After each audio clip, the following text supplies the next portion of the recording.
The last group of planes we're going to talk about are combination planes or universal planes.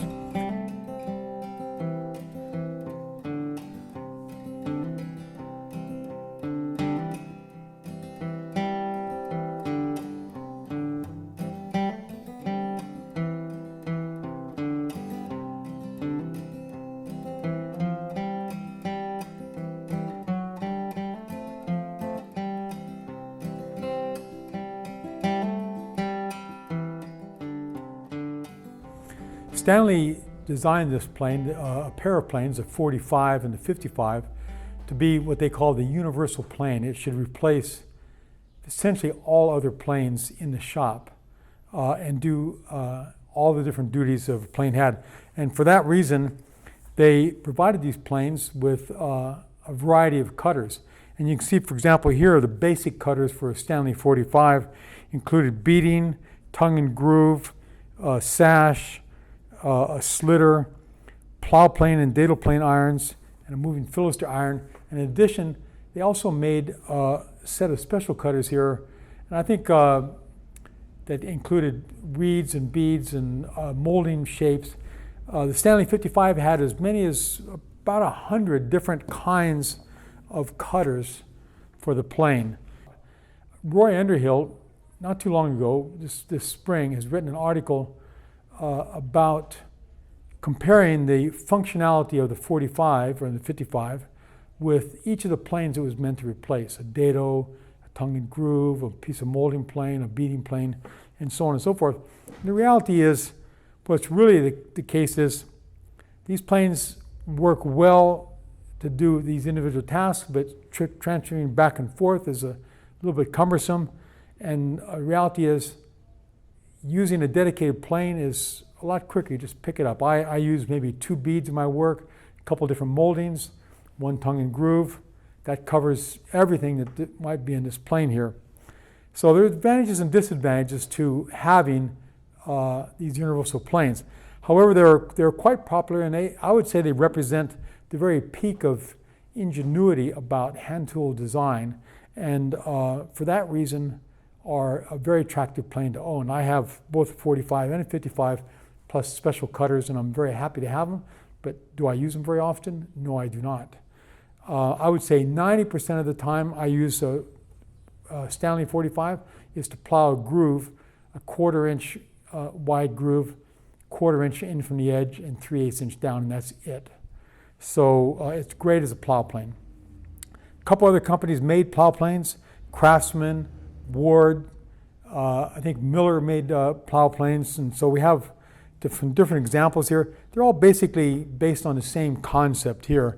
When you look at this plane here, and you look at the various features, there are some things that you definitely want to look for to make sure that they're there. First of all, it should have a fence, and that's this part right here. It's got a wooden surface on it, so the fence can be moved in or out.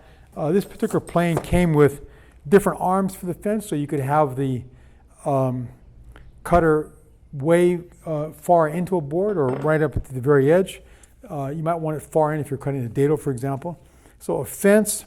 It had a pair of skates, and you want both skates. The skates provide support for the iron.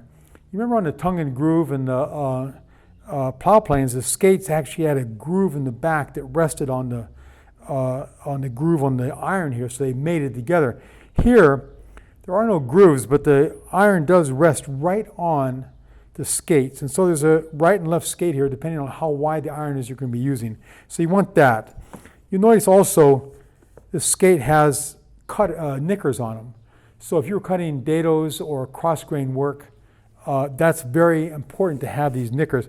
And there's one on this side on this skate, and if you could look over here, you would see over here there's knickers here as well. And you see the typical 3-part knicker right here. So it's not in use right now. The 4 spaces for the unused knicker, and then you have 3 options for using that over the lifetime of the tool. So skates and knickers, so that's important. Here's the adjustment mechanism for the iron. You see it's a screw adjust. You release it by releasing this thumb screw, and then you can advance or retract the iron. And the irons have little slots. Let me just take one out here and you can take a look at this. The irons have little slots at the very front top edge here, which catch into a pin right here. So that allows the iron to be pulled forwards and backwards like that. And then you can lock that back down. Just go ahead and put this in here. So we need a adjustment mechanism for the iron,